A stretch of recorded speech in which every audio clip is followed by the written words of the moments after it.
آج کے مشرک نے محمد صلی اللہ علیہ وسلم کو رسول کہہ کے حاضر ناظر کہہ دیا، مختار کل کہہ دیا، مشکل کشا کہہ دیا، یعنی اللہ کے تقریباً برابر ہی کر دیا. تو اس لیے بزرگوں کو، انبیاء کو، جنات کو، فرشتوں کو، صحابہ کو، اہل بیت کو پکار نہیں سکتے مدد. نحمده ونصلي على رسوله الكريم اما بعد فاعوذ بالله من الشيطان الرجيم بسم الله الرحمن الرحيم قل اللهم مالك الملك تؤتي الملك من تشاء وتنزع الملك ممن تشاء وتعز من تشاء وتذل من تشاء بيدك الخير انك على كل شيء قدير صدق الله العظيم ان الله وملائكته يصلون على النبي یا ایہا الذین آمنوا صلوا علیہ وسلموا تسلیما الصلاۃ والسلام علیک یا سیدی یا رسول اللہ وعلی آلک واصحابک یا سیدی یا حبیب اللہ. سامعین محترم، اللہ رب العزت قرآن مجید برہان رشید کے اندر ارشاد فرماتا ہے قل اللہم مالک الملک، کہ اے محبوب صلی اللہ علیہ وآلہ وسلم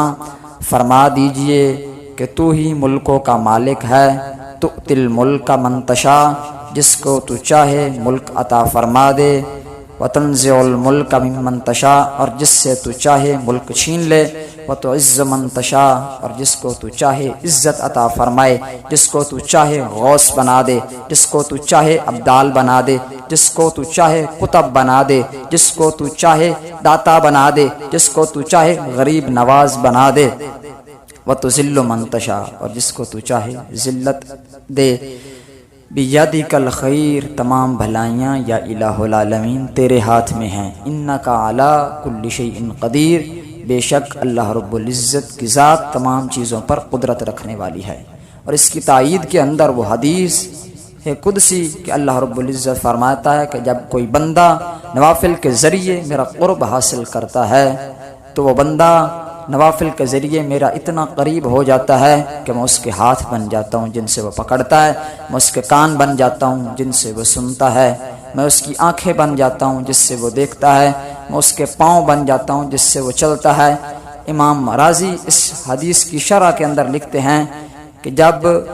اللہ رب العزت اس بندے کے ہاتھ بن جاتا ہے تو وہ دور و قریب سے ان ہاتھوں کے ذریعے پکڑ سکتا ہے. جب آنکھ بن جاتا ہے تو وہ بندہ دور و قریب سے دیکھ سکتا ہے. جب کان بن جاتا ہے اللہ رب العزت بندے کے تو وہ بندہ دور اور قریب سے آواز سن سکتا ہے. تو اسی طرح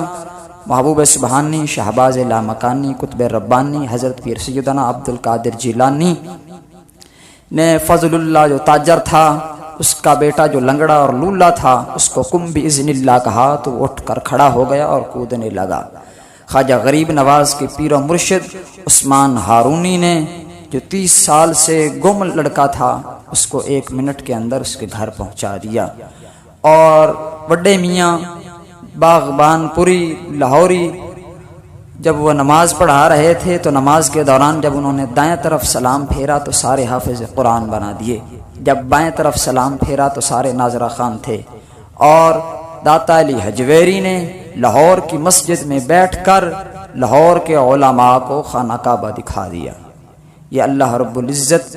کے ولیوں کا مقام ہے، یہ شان ہے خدمت گاروں کی، سرکار کا عالم کیا ہوگا. حضور سرور انبیاء احمد مجتبی جناب محمد مصطفیٰ صلی اللہ علیہ وآلہ وسلم کی شان کے اندر اللہ رب العزت فرمایا وما ارسلناک الا رحمۃ للعالمین، کہ محبوب صلی اللہ علیہ وآلہ وسلم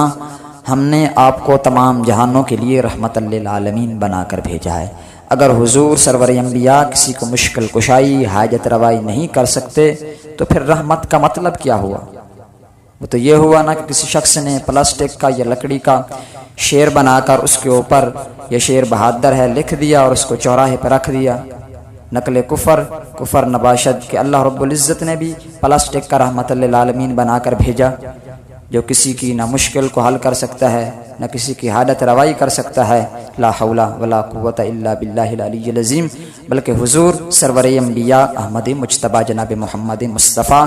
تمام جہانوں کے لیے رحمت ہیں، تمام جنوں کے لیے، انسانوں کے لیے، حیوانوں کے لیے،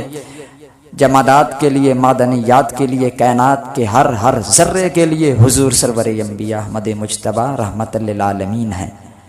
اگر رحمت للعالمین کا معنی رحم کرنا نہیں، مشکل کشائی کرنا نہیں، حالت روائی کرنا نہیں تو پھر رحمت للعالمین تو بے معنی ہوا. حضور صلی اللہ علیہ وآلہ وسلم کے صحابہ کرام کو جب بھی کوئی مشکل یا پریشانی پیش ہوتی تھی تو وہ رسول اللہ صلی اللہ علیہ وآلہ وسلم کی بارگاہ سے اس مشکل کو حل کروایا کرتے تھے۔